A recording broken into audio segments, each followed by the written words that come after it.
Канал, внимание, вызов превышение скорости. Вызов принят. Готов направиться на перехват.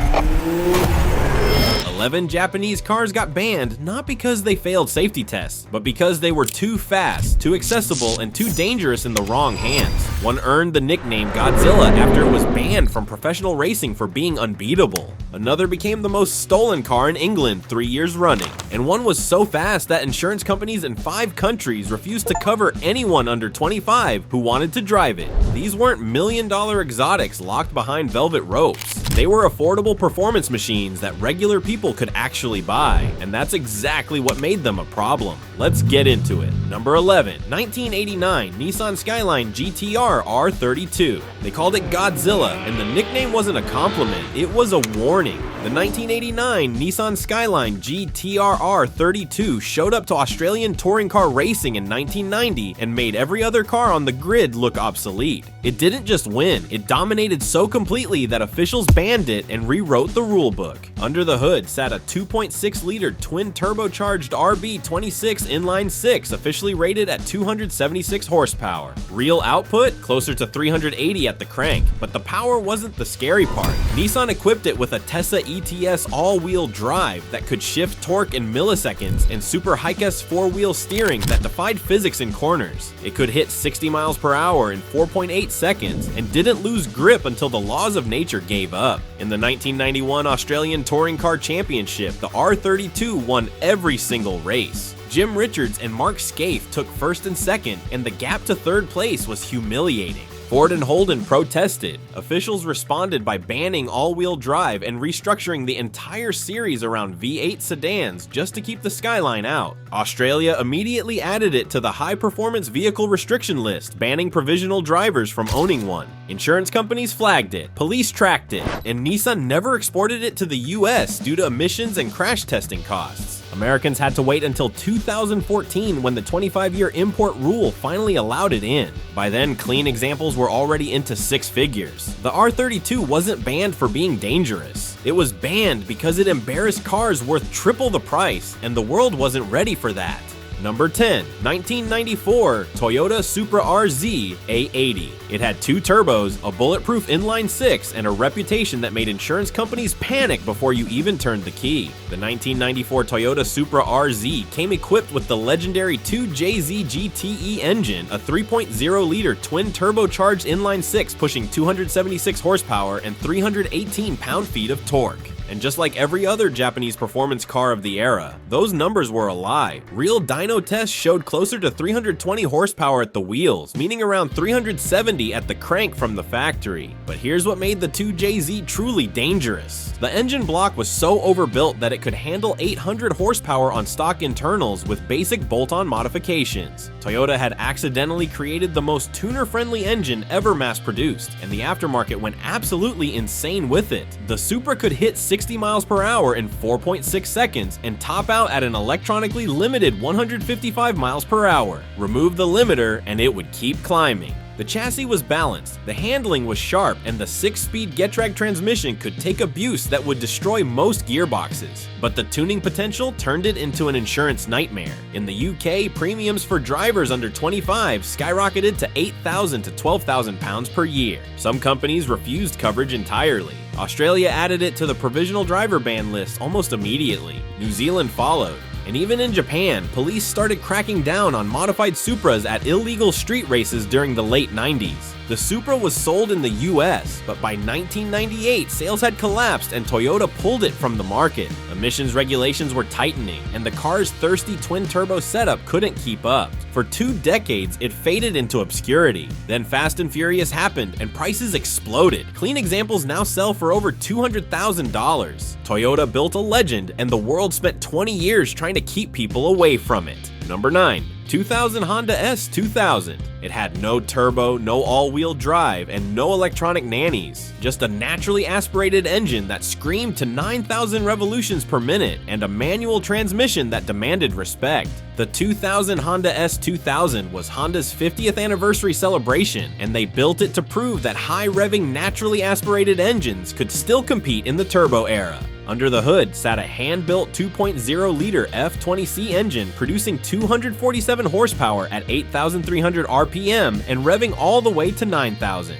It held the record for highest specific output of any naturally aspirated production car at 123 horsepower per liter. The power came on high in the rev range, which meant you had to work for it. VTEC kicked in at 6,000 revolutions per minute, and the engine would pull hard all the way to redline. The 6-speed manual transmission was precise, the 50-50 weight distribution was perfect, and the double wishbone suspension made it a scalpel through corners. But here's the problem. The S2000 had no stability control, no traction control, and a tendency to snap oversteer if you lifted off the throttle mid-corner. In the hands of an inexperienced driver, it was a liability. Insurance companies took notice immediately. In the UK, premiums for drivers under 25 hit £6,000 to £10,000 annually. Australia placed it on the provisional driver restriction list. And in the US, insurance rates were so high that many young drivers simply couldn't afford coverage. Crash statistics didn't help. The S2000 earned a reputation for being unforgiving, and inexperienced drivers kept proving it right. Forums filled with stories of snap oversteer, sending cars into ditches and barriers. Honda eventually added stability control in 2009, but by then the damage was done. Production ended in 2009 after just under 110,000 units worldwide. The S2000 wasn't banned for being too fast. It was restricted because it required skill most drivers didn't have. Number 8, 1992, Mazda RX-7 Type R FD3S. It had an engine that spun at 10,000 RPM, sounded like nothing else on the road, and blew up if you looked at it wrong. The 1992 Mazda RX-7 FD came with the legendary 13 BREW twin turbocharged rotary engine, officially rated at 252 horsepower. Real-world numbers showed closer to 280, and with sequential twin turbos that eliminated lag, the power delivery was intoxicating. The rotary engine was a mechanical marvel, compact, lightweight, and able to rev higher than any piston engine of its size. But it came with a fatal flaw. Under high boost and poor maintenance, the apex seals would fail and the engine would grenade itself.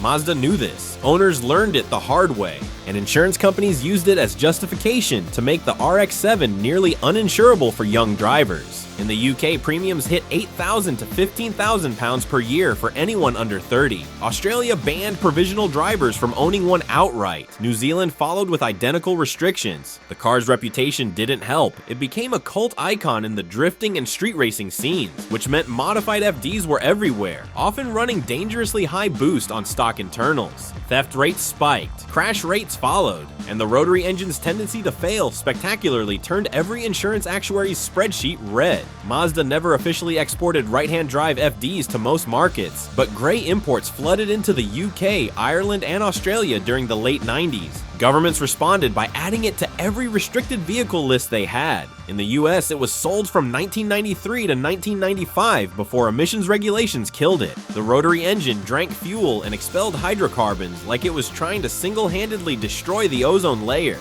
Mazda built a masterpiece that required constant care, and the world decided most people didn't deserve the responsibility. Number 7, 1998, Subaru Impreza 22 BSTI. Subaru built 400 of these to celebrate a rally championship, and they became so rare that governments started restricting them before most people even knew they existed. The 1998 Subaru Impreza 22 BSTI wasn't just another WRX with a body kit, it was a complete reimagining of what a rally car for the road could be. To celebrate 40 years of Subaru and their World Rally Championship dominance, they took the Impreza and made it wider, lower, and angrier.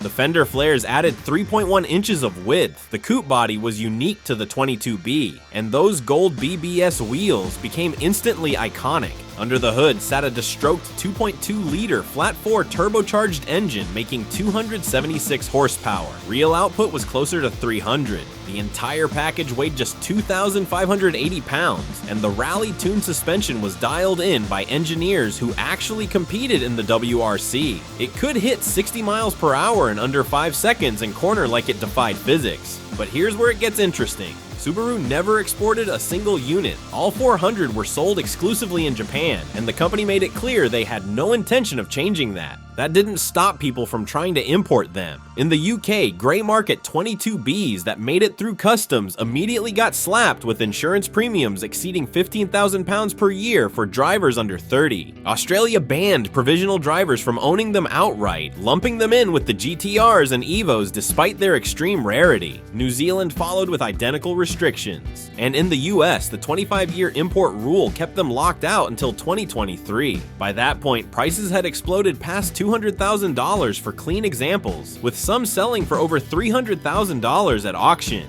Subaru created a legend, made it nearly impossible to own, and watched as it became one of the most restricted Japanese cars ever built. Number 6, 1999 Mitsubishi Lancer Evolution 6 TME. TME stood for Tommy Mäkinen Edition, named after the rally driver who won 4 consecutive World Rally Championships, and Mitsubishi built it as the ultimate send-off to the greatest Evo of the 90s. The 1999 Lancer Evolution 6 TME came with a 2.0-liter turbocharged 4G63 engine, pushing 276 horsepower and 275 pound-feet of torque. But the real magic was in the chassis. Mitsubishi fitted it with Bilstein dampers, a titanium turbine, forged pistons, and an active yaw control system that made it rotate through corners with surgical precision. The TME weighed just 2,910 pounds. It could hit 60 miles per hour in 4.4 seconds. And with Tommy Mäkinen's input on suspension tuning, it handled like a car that cost 3 times as much. Mitsubishi only built 2,500 units, all for the Japanese market. No exports, no exceptions. But that didn't stop the UK from importing hundreds of them during the early 2000s. And that's when the problem started. The TME became an instant target for insurance companies. Premiums for drivers under 25 hit £10,000 per year. Some insurers refused coverage entirely, citing theft risk and modification potential. Australia added it to the high-performance vehicle restriction list immediately. Provisional drivers were banned from owning one, even though most had never seen a TME in person. New Zealand followed suit, and in Japan, police began cracking down on modified Evos after a string of illegal street racing incidents made national news. The Evo 6 TME wasn't just fast, it was affordable fast, which meant every young enthusiast with a tuning magazine wanted one. And because the 4G63 engine could handle massive power increases with basic bolt-ons, modified examples started showing up everywhere. Mitsubishi had built the perfect rally weapon for the street, and regulators worldwide decided that was a problem worth solving. Number 5, 1997 Honda Integra Type R DC2. It became the most stolen car in England for 3 consecutive years, and that statistic alone was enough to get it blacklisted by nearly every insurance company in the country. The 1997 Honda Integra Type R DC2 was Honda's ultimate expression of the naturally aspirated front-wheel drive performance philosophy. They took a Civic platform, stripped out 100 pounds of unnecessary weight, and dropped in a hand-built 1.8-liter B18C engine that revved to 8,400 RPM and produced 197 horsepower. The power-to-weight ratio was absurd. The car weighed just 2,500 pounds, and with VTEC engagement at 5,800 RPM, the top-end pull was addictive. Add in a helical limited slip differential, close ratio 5-speed manual, and suspension tuned at the Nürburgring, and you had one of the best handling front-wheel drive cars ever built. It could hit 60 miles per hour in 6.2 seconds. But the real magic happened in the corners. The Integra Type R rotated with precision that embarrassed cars with twice the power. Honda never sold it in the US. They built a left-hand drive version for other markets, but the JDM right-hand drive DC2 remained exclusive to Japan. That didn't stop the UK from importing thousands of them, and that's when things went sideways. The Integra Type R became a status symbol in the tuning scene, and thieves took notice. The car was easy to break into, parts were valuable, and demand was sky high. By 2001, it topped the most stolen car list in England. Insurance companies responded by either refusing coverage or charging premiums that made ownership impossible for anyone under 30. Rates hit 8,000 to 12,000 pounds per year in some cases. And even in Japan, theft rates climbed as the car's legendary status grew. Honda had built a masterpiece, and its popularity became its biggest liability. Number 4, 1995 Nissan 180SX Type X. It looked like a budget coupe, handled like a dream, and became so synonymous with illegal drifting that some ports refused to export it. The 1995 Nissan 180SX Type X was the final and most refined version of Nissan's affordable rear-wheel drive sports car. Under the hood sat the SR20, a 2.0-liter turbocharged inline-4 producing 202 horsepower and 188 pound-feet of torque. Those numbers don't sound impressive until you realize the car weighed just 2,640 pounds and had a perfectly balanced chassis designed specifically for controllable oversteer. The SR20 engine was also a tuner's dream, capable of handling 400 horsepower with bolt-on modifications and a competent tune. Nissan equipped the Type X with a viscous limited slip differential, 4-wheel disc brakes, and suspension geometry that made it rotate on command. It could hit 60 miles per hour in 6.7 seconds, but acceleration wasn't the point. The 180SX was built to slide, and that's exactly what made it dangerous. The car became the weapon of choice for illegal street drifting across Japan, the UK, Australia, and New Zealand. Its affordability and modification potential meant every aspiring drifter could get their hands on one. In Japan, police cracked down hard on 180SXs after repeated incidents on mountain roads and highway interchanges. Some export facilities reportedly refused to ship them to certain markets due to their association with illegal activity. In Australia, it landed on the provisional driver ban list alongside the Skylines and Supras. Insurance companies in the UK either refused coverage or charged rates that made it unaffordable for young drivers. New Zealand saw a massive influx of imported 180SXs during the early 2000s, and the government responded by adding it to the restricted vehicle list after crash statistics spiked. Nissan built the perfect drift platform, and the world decided that accessibility was the problem. Number 3. 2002 Mazda RX-7 Spirit R. It was the last rotary-powered sports car Mazda would ever build, and they made sure you couldn't have it. The 2002 Mazda RX-7 Spirit R was Mazda's farewell to the FD chassis and the rotary engine. They knew emissions regulations were about to kill the entire platform, so they built one final limited edition with every lesson they'd learned over a decade of production. The Spirit R came in 3 versions: Type A for luxury, Type B for track work, and Type C for a balance between the two. All 3 used the 13B REW twin-turbo rotary engine, now refined and pushing 276 horsepower with improved reliability over earlier models. Mazda fitted it with upgraded suspension, Recaro seats, BBS wheels, and a host of detail improvements that made it the best-handling RX-7 variant ever produced. The engine's high-revving character remained intoxicating, and the sequential twin-turbo setup delivered power with almost no lag.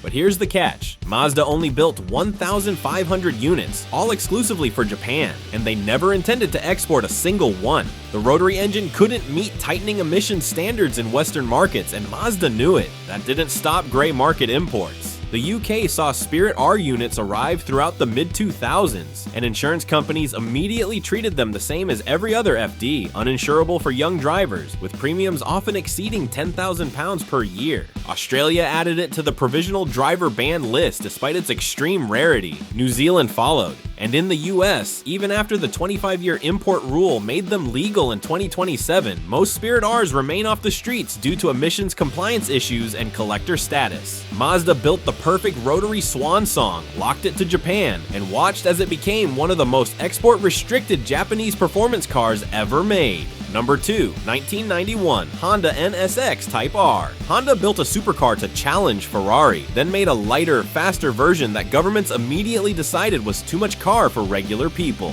The 1991 Honda NSX was already a problem for the establishment. An all-aluminum chassis, mid-mounted V6, and handling tuned by Ayrton Senna himself made it a legitimate Ferrari 348 killer at half the price. But Honda wasn't satisfied. In 1992, they introduced the NSX Type R. They stripped out 265 pounds of weight by removing sound deadening, the audio system, air conditioning, and the spare tire. They fitted it with stiffer suspension, a close ratio 5-speed manual, and Recaro buckets. The 3.0-liter VTEC V6 still made 270 horsepower, but with less weight and sharper dynamics, the Type R was significantly faster than the standard NSX. It could hit 60 miles per hour in 4.7 seconds and carve through corners with precision that embarrassed cars costing costing 3 times as much. Honda only built the Type R for the Japanese market, no exports. But that didn't stop Australia from placing it on the provisional driver restriction list the moment grey imports started arriving.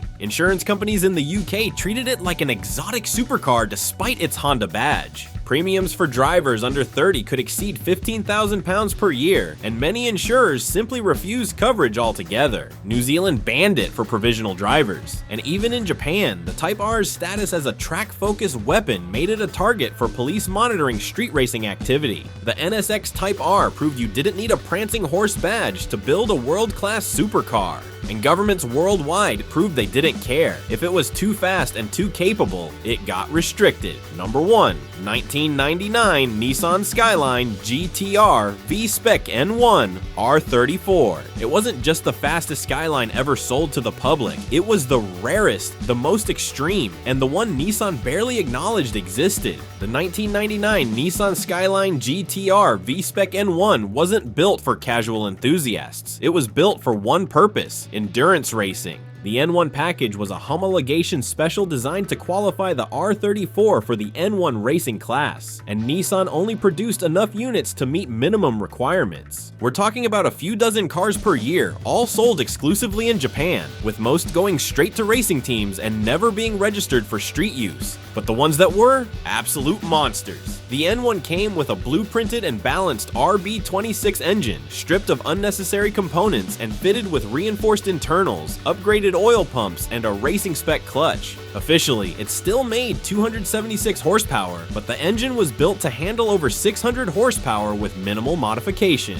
The suspension was stiffer, the brakes were larger, and the interior was gutted to save weight. No radio, no air conditioning, no sound deadening. This was a race car with license plates. And because it was so rare and so extreme, it became nearly impossible to own legally outside Japan. The N1 never met emission standards for any Western market. Even if you could import one, no insurance company would touch it.